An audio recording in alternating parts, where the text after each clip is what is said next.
l'opposition sous Ben Ali était dans un état de délitement total. Pensez-vous justement aujourd'hui qu'elle soit capable de prendre les rênes du pays sans qu'elle en ait eu auparavant l'expérience? Je prends pour seul exemple M. Jbel qui est vu aujourd'hui comme le prochain Premier ministre, et d'ailleurs que vous connaissez très bien. Oui, je connais Ahmad Jbel, je l'ai connu à partir de 81. Bah, écoute, jusqu'au dernier jour de Ben Ali, l'opposition n'existait pas. Il faut qu'on se le dise une fois pour toutes. Jusqu'au 14 janvier, c'était pas l'opposition qui était capable de servir d'alternative. C'était pas ça. D'ailleurs, on s'est très bien rendu compte par la suite, elle était totalement absente. Totalement absente, tous les partis. Qui était dans une logique de réaction plutôt que dans une logique d'initiative. Non, même pas d'initiative, même pas de réaction. Enfin, on a vu pendant les premiers mois, de janvier et les mois suivants, les partis de l'ancienne opposition, je ne voyais aucune logique au comportement de leur leader, etc. Bon, enfin, on entrait dans le gouvernement. On entrait dans le gouvernement Ranouchi, on en sortait quelques heures après, etc. Bon, c'est sûr que tout le monde a été surpris par l'événement. Hein. Je crois que très peu de monde avait prévu le départ de Ben Ali le 14 janvier. Bon, d'où un flottement qui a duré quand même pendant des mois. Bon, le jour où on a commencé à s'occuper de l'avenir, c'est-à-dire à préparer les élections, eh bien, qu'est-ce qui s'est passé? Ben, il s'est passé deux choses, à mon sens, très importantes, qui ont été à l'origine des résultats de ces élections. Il faudrait que je revienne un peu plus loin, dans l'histoire de la Tunisie. La Tunisie des années 50, 60, enfin même avant, au début des années 80, elle était dominée par un bloc nationaliste. C'était le parti d'Estourien, puis le PSD, Parti socialiste d'Estourien, puis à partir de 87, le RCD. C'était un bloc nationaliste. Bon, à un certain moment, c'est ce parti-là qui avait dirigé la lutte nationale pour l'indépendance et tout. C'est ce parti-là qui avait édifié les bases de l'État moderne et tout. Bon, il y a eu un petit virement à partir des années 87 avec le RCD parce que c'est devenu un parti sans âme, un parti sans idéologie, sans même de projet politique. Un simple appareil. Un simple appareil à l'usage du président, du chef de l'État, etc. Bon, ce parti-là était quand même important, même si s'il n'était pas très actif, s'il n'était pas créateur d'idées, créateur de politique. Il ne produisait pas la politique, c'est vrai, mais il était là. 1 million, 2 millions, peut-être. Un beau jour, on l'a interdit. Bon, qu'est-ce qui s'est passé? Bon, ces Zaïm, ces leaders ont essayé de monter un petit peu la pente en créant une multitude de partis. Et on a vu même dans une petite ville moyenne du Sahel, 2 ou 3 leaders constitués à chacun son parti, ce qui est tout à fait...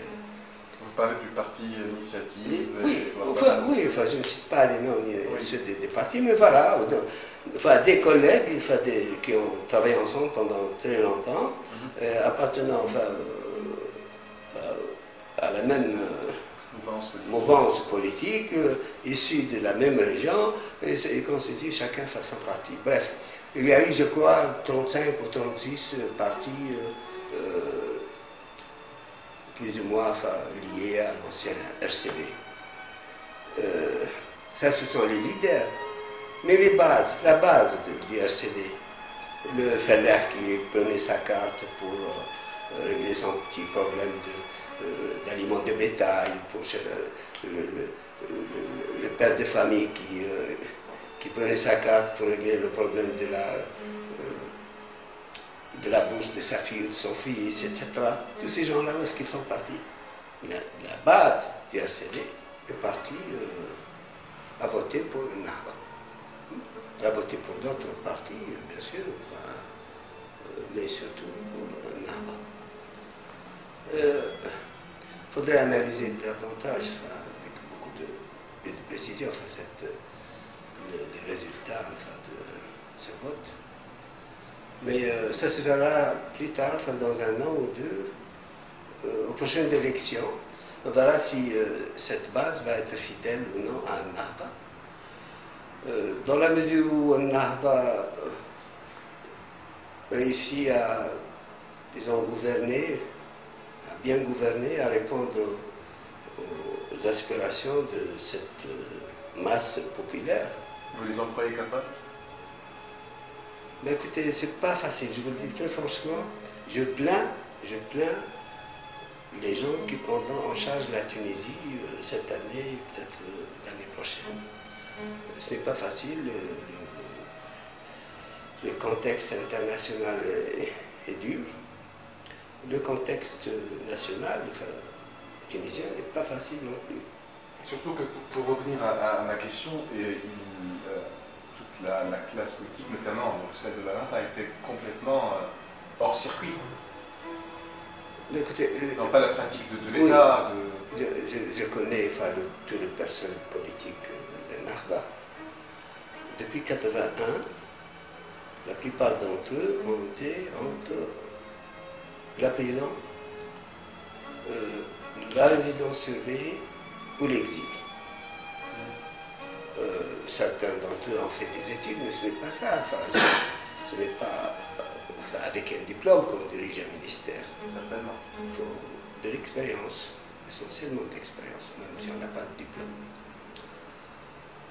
Eh bien, je ne vois pas beaucoup d'entre eux qui aient de l'expérience de l'État.